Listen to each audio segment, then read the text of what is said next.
Hello, I'm Courtney Fingar, Editor-in-Chief of FDI Magazine and Head of Content for FDI Intelligence, our data division focused on cross-border greenfield investment.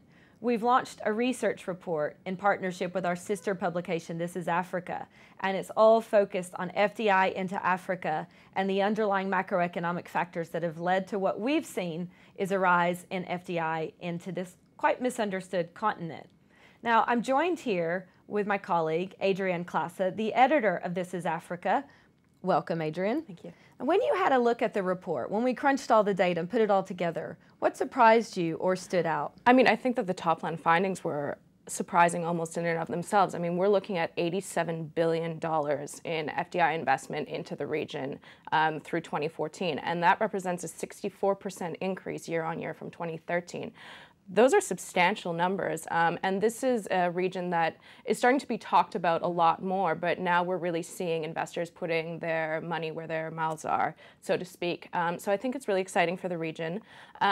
Obviously, the largest proportion of FDI is still going into more traditional sectors such as oil, gas, and energy, but you're also seeing substantial increases in manufacturing activity. That was the top business activity, and that's actually a really exciting development. It's very encouraging. Yes, it is, and it sort of dovetails with the policy drive that you're seeing on the continent at this moment, which really wants to see more value addition happening within its economy. So I think an exciting time and more to come.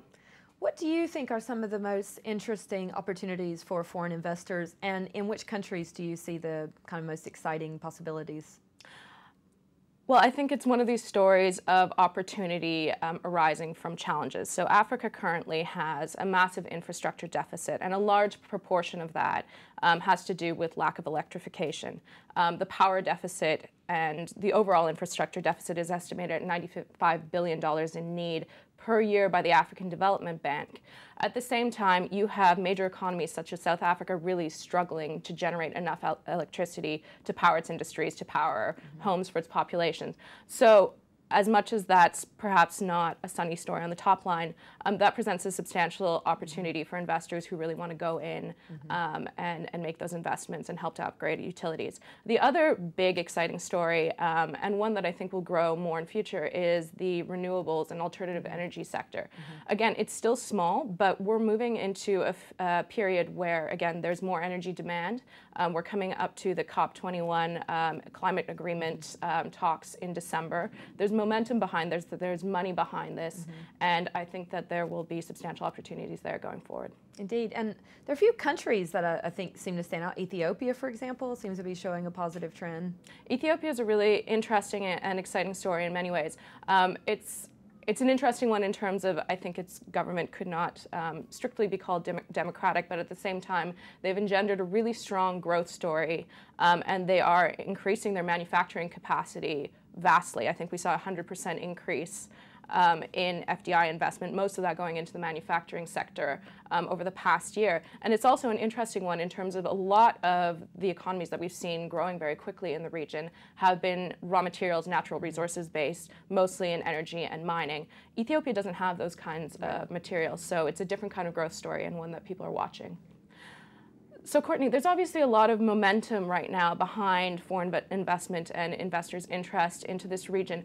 What do you think that countries and investors can do to capitalize on this trend and to improve competitiveness especially?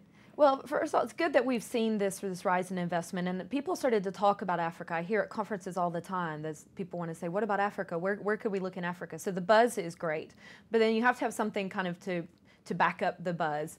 And one problem that we still see in Africa is really just on the basics of administration. I mean, permits and dealing with investors, but also communication.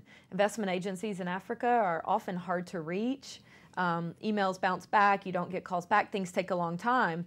And that's true for investors as well. So it's, you know, people are interested, but sometimes they run into these huge bureaucratic roadblocks where they can't even get someone to call them back and guide them through. So I think a lot of the countries really need to step up their efforts at the macro level, of course, cutting bureaucracy, but the simple ways that they interact and deal with investors, and also the way they communicate to the world. We don't have a lot of super proactive investment promotion coming out of Africa. There are a few exceptions. So I think they need to tie up, doing the small administrative things, but also giving the big message, getting out there, doing roadshows, talking to investors, spending their money wisely on targeted efforts to attract investors in the sectors that they want to develop. And I think really, this trend could really grow if the countries kind of capitalize on this momentum quickly. A lot of them get their act together on the investment promotion and investor handling, and we could see then, even bigger rises in the years to come. Thanks a lot for joining us.